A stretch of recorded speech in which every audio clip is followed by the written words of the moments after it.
Own the dash. What does that mean? So Own the Dash comes from a poem Linda Ellis had wrote called The Dash, and I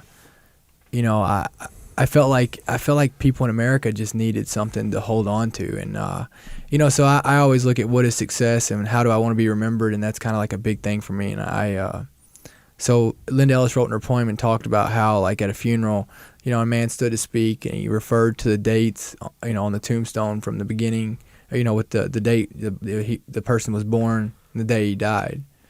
And really, those are the only 2 days in your life that you don't make any decisions or have any control of. And everything else, what matters is that dash in between. And so how are you going to own your dash? What is your dash going to look like? Because you can control that.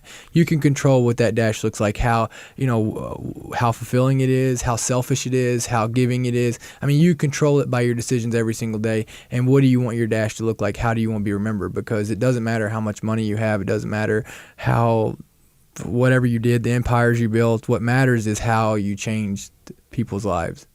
And that's how you're remembered. And where your true success, in my mind, is will be what people say about you at your funeral. And so that's where it comes to me is own the dash. It's where the idea of it came from. So own your dash, And you do public speaking as well? I do public speaking. I go around You get in there and talk to businesses and teams. Yeah, I come in, talk to businesses, teams, give my leadership principles of, what I believe to make success. I'm simple though. But what I feel like, my life, I talk about my story and kind of what happened to me, and then I come around and what does that mean to me, right? What does that mean? Like, every story every story or experience that you go through that doesn't have a meaning afterwards is a wasted experience. And so I talk about that, and I just do a lot of public speaking, I just want to inspire people. I'm like, I just want to change the world. No big deal. Just want to change the world. That's it. No, I just want to change the world. Awesome, man. That's it. Awesome.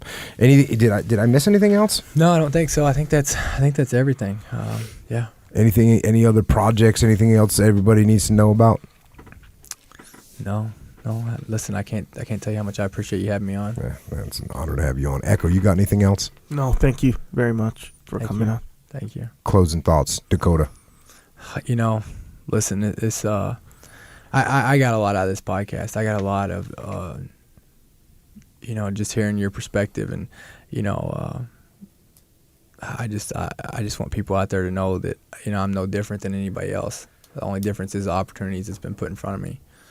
And, I appreciate you having me on.